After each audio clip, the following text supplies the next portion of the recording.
Welcome to Voices of the Case. In this episode, we want to tell you the story of Chris Watts, the husband who killed his family. If you enjoy true crime, subscribe to Voices of the Case so you never miss an episode. So let's set the scene. It's August 2018 in Frederick, Colorado. And what looks like, a perfectly normal family situation, it just vanishes. It really does. And the silence that followed was, well, it was heavy until this really horrifying truth came out. We're diving deep into the Watts family murders today.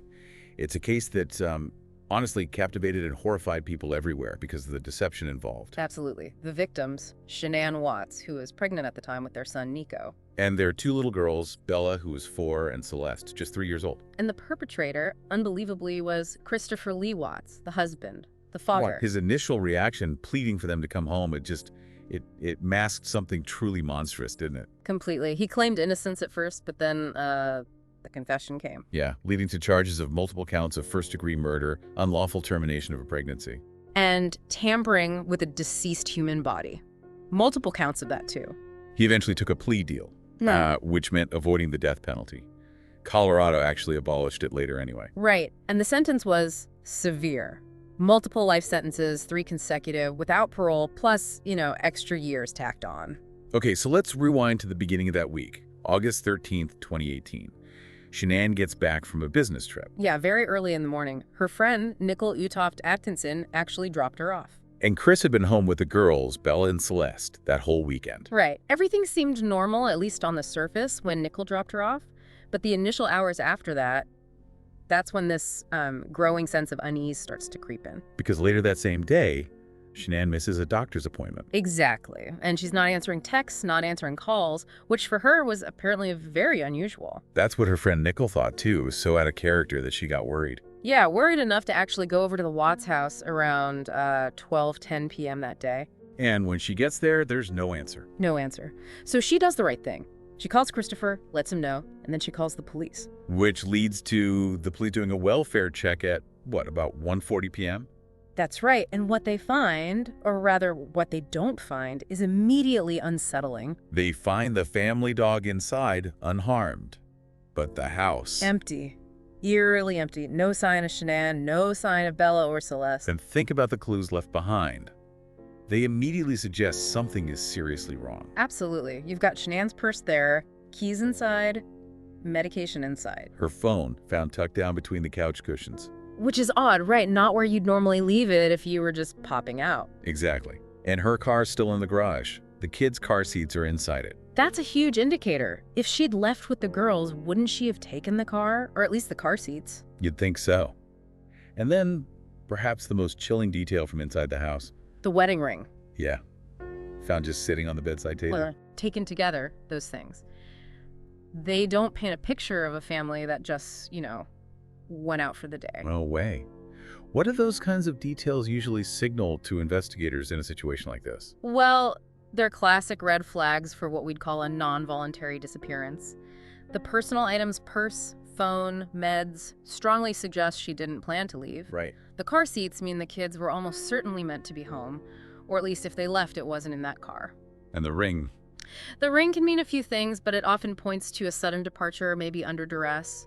Or it could be a deliberate statement, maybe indicating marital problems or something darker. It just screams that something isn't right. Exactly. It immediately pushes the situation beyond just missing persons and into, potential foul play. And the authorities seem to recognize that pretty quickly because by the next day, the FBI and the CBI, the Colorado Bureau of Investigation, they're involved. That quick escalation tells you how serious they viewed it right from the start. This wasn't being treated as a simple case of someone wandering off.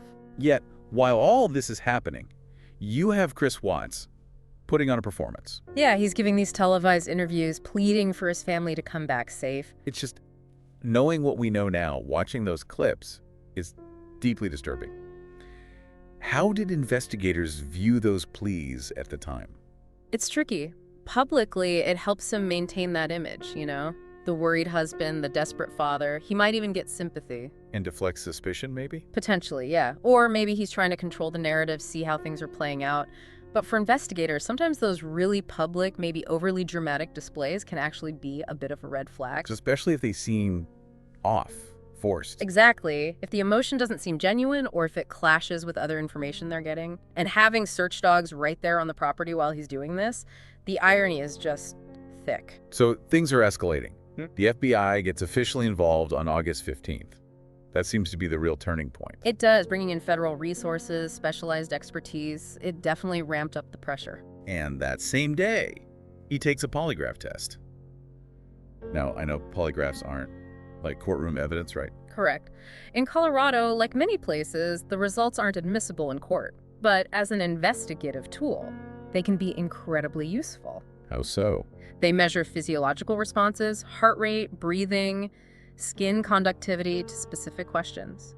If someone shows significant deceptive responses to key questions, like Watts reportedly did, It tells the investigators they're likely on the right track with that person. pretty much. It doesn't prove guilt legally, but it strongly indicates deception and tells them, okay, we need to push harder here. We need to focus our questions on this individual. It often acts as a catalyst. And it certainly seems to have been a catalyst here. Okay. Because after failing that polygraph, the dam breaks. It does. The pressure must have been immense, he confesses. First, apparently, to his own father, Ronnie. And then he gives a more detailed statement to the police investigators. Right, but this initial confession, it's not the whole story, it's a twisted version. He admits to killing Shanann, but he tries to justify it, doesn't he? He does. He claims he only killed her after he saw her smothering their daughters. He basically says he flew into a rage. What jumps out at you about that specific version of events he gave first? Oh, the immediate thing is the blame shifting. It's a classic tactic. I only did this horrible thing because she did something even worse first. It tries to make him look reactive, not proactive. Trying to minimize his own responsibility. Exactly, and maybe trying to get some, ounce of understanding or sympathy, however warped that sounds. But those kinds of stories often fall apart when you compare them to the physical evidence. And part of this initial false confession was him saying where he put the bodies. Yes, he told them he'd taken all three, Shanann, Bella, and Celeste, to an oil field owned by Anadarko Petroleum, the company he worked for. Just saying that now, Yeah. knowing the grim reality, it's sickening. He was arrested that same day, August 15th. Right. And once they had that location, even if they suspected the story wasn't totally true, finding the bodies became the absolute top priority. Why is that recovery so critical at that stage? Well, several reasons. First and foremost, for the family, to give them some form of closure, however horrific. Second, for the evidence. To see if it matches his story. Exactly. To corroborate parts of his statement, or more likely in this case, to contradict the false parts. And third, just to secure the scene, preserve any forensic evidence before it degrades or gets contaminated. So, getting to that Anadarko site was urgent. He actually marked the locations on a photo of the oil field for them. Which led investigators there late on August 16th, around 11 p.m. And what they found, it's just beyond comprehension. The little girls, Bella and Celeste, they were found inside these huge crude oil storage tanks. Submerged in crude oil. The autopsy later confirmed they'd been smothered. And Shanann. Shanann was found nearby, buried in a shallow grave. Just the description of those locations. Yeah. It tells a story, doesn't it? What does that say to you? It says a lot. Those oil tanks, they weren't easy to access. Putting the children's bodies in there required specific knowledge of the site and a deliberate physical effort. Not something done in a momentary fit of rage. Highly unlikely. It suggests planning, calculation, and a chilling level of detachment. Burying Shanann separately, even in a shallow grave, might also indicate a different thought process or handling for her versus the children, at least in the disposal part. And the fact it was his workplace. That gave him the access, the familiarity with the layout, and crucially, a degree of seclusion. It strongly points towards premeditation in the disposal, definitely. And likely in the murders themselves, despite his initial claims. The details of how the girls were put into those tanks are particularly gruesome. They had to be pushed through these small hatches, only about 8 inches wide. Yes, and the medical examiner found evidence of that horrific act. Scratches on Bella's tiny body, specifically on her buttock. Consistent with being forced through that narrow opening. Exactly. It speaks to the force used, the brutality of it. It completely refutes any idea they were placed there gently or were somehow already deceased before being put in the tanks in that manner. And they found hair too, didn't they? Yes, a tuft of blonde hair was found on the rim of one of the hatches. Direct physical evidence linking one of the girls to that specific point of entry. Just devastating details, Yeah. but so crucial for the investigation. Absolutely crucial. These tiny, terrible details are what allow investigators to piece together the truth. They dismantle the lies, they show the reality of what happened. So just a few days after the bodies are found, the formal charges come down. August 21st. Right. 3 counts of first-degree murder. And importantly, that included the specific charge related to killing a child under 12 when you're in a position of trust. Which he clearly was as their father. Undeniably. Plus the charge for unlawfully terminating Shanann's pregnancy, and then 3 counts of tampering with a deceased human body. By this time, he'd already been fired by Anadarko, his employer. Yes, I believe that happened basically the day of his arrest. And he was denied bail right his first court appearance. The evidence was already looking overwhelming. It certainly was. Yeah. But then came something else that really hammered home the reality of his actions, especially for the public. The neighbor's security camera footage. That footage was just damning.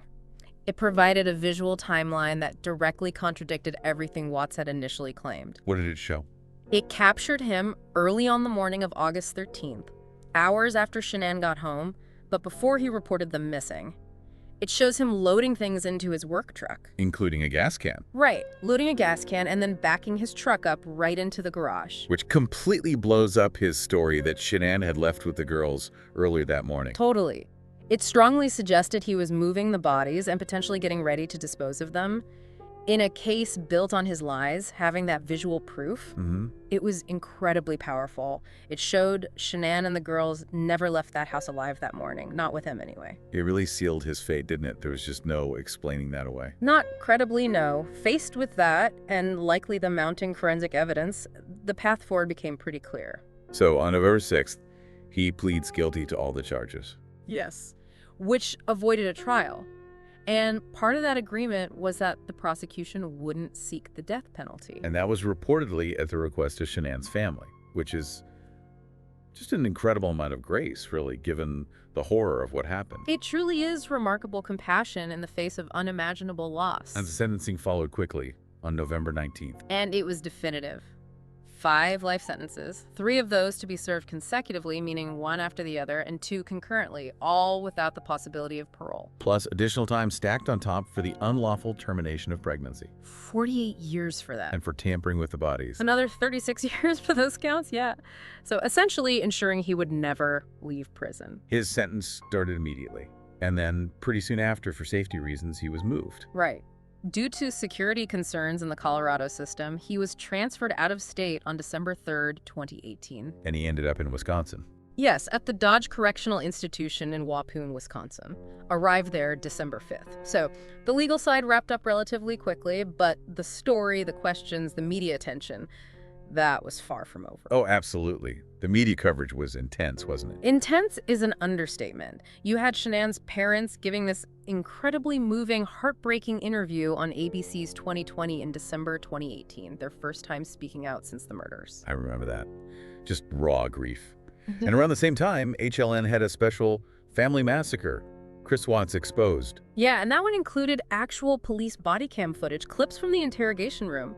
It gave this really raw, almost uncomfortable look inside the investigation. What's the effect of showing things like that? Does it help people understand, or is it just sensational? It's a really fine line, isn't it? On one hand, seeing interrogation footage, for instance, can show you how investigators broke down his lies. It offers a kind of transparency. But on the other hand, body cam footage from the scene, the raw emotion, it risks exploiting the tragedy, re-traumatizing the family, and maybe feeding a kind of morbid curiosity rather than genuine understanding. It's ethically complex. And they also released the interview the CBI did with his girlfriend, Nicole Kessinger. Right, and her account revealed some behavioral changes she'd noticed in Watts leading up to the murders, things that hinted this wasn't just out of the blue, that maybe there was more planning involved than his initial story suggested. The talk shows picked it up too, of course. Dr. Phil had analysts discussing his psychology, trying to figure out the why. Yeah, profiling him, exploring motivations. And Dr. Oz even had the neighbor on, the one with the crucial surveillance camera. These shows try to offer context, but, you know, the depth and sensitivity can really vary. What's maybe even more disturbing is that the story kept evolving even after he was locked away for life. You mean the letters? Yeah, the reports in June 2021 from Inside Edition, they got hold of letters Watts apparently wrote to a pen pal from prison. And the details in those were even darker.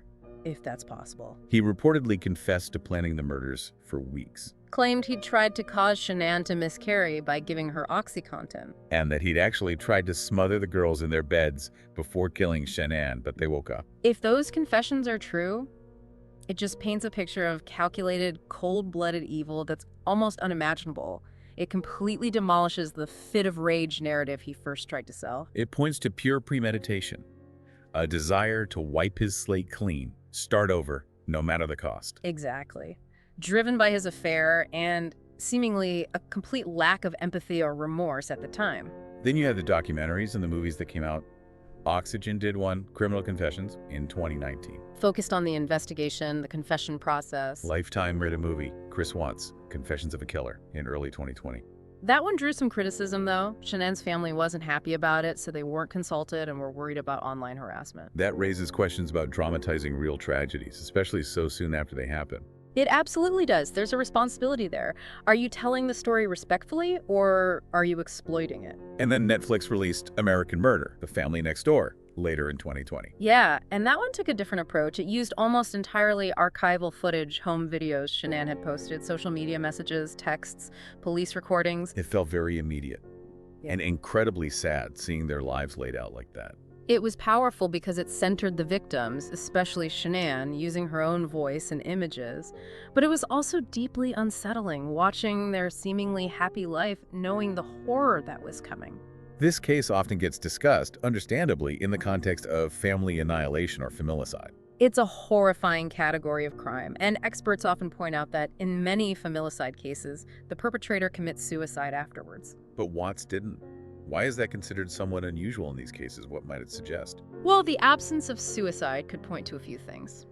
Maybe a personality deeply rooted in control, a need to control the outcome even after the act, perhaps extreme narcissism, a belief they can somehow manage the consequences or even talk their way out of it initially. Or maybe just cowardice, Mm-hmm. not wanting to face the final consequence themselves. That's certainly a possibility, too. It could also, maybe less commonly, indicate someone who sees prison as an escape or even the punishment they feel they deserve, though Watts's actions don't necessarily scream seeking punishment.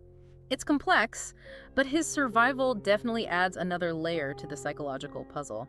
There were even more details that came out later, supposedly from Watts himself via his lawyer, shared on Dr. Phil. Right, another layer to the confession narrative. This version claimed the trigger was an argument about divorce. Right. That he killed Shanann after that argument. And then the most horrifying part of that version, Bella apparently walked in on them after Shanann was already dead or dying. He allegedly told Bella that her mommy was sick. Just chilling deception, even toward his own child in that moment. And then the account described him loading the bodies into the truck, Shanann wrapped in a sheet, the girls at her feet, without their car seats. And then driving them to the oil site where he smothered the girls with a blanket. Again, even coming via his lawyer, potentially self-serving. These details, if true, they fill in some gaps, however grim. They paint a picture of the sequence, the argument, the murder of Shanann, the horrifying interaction with Bella, the cold disposal.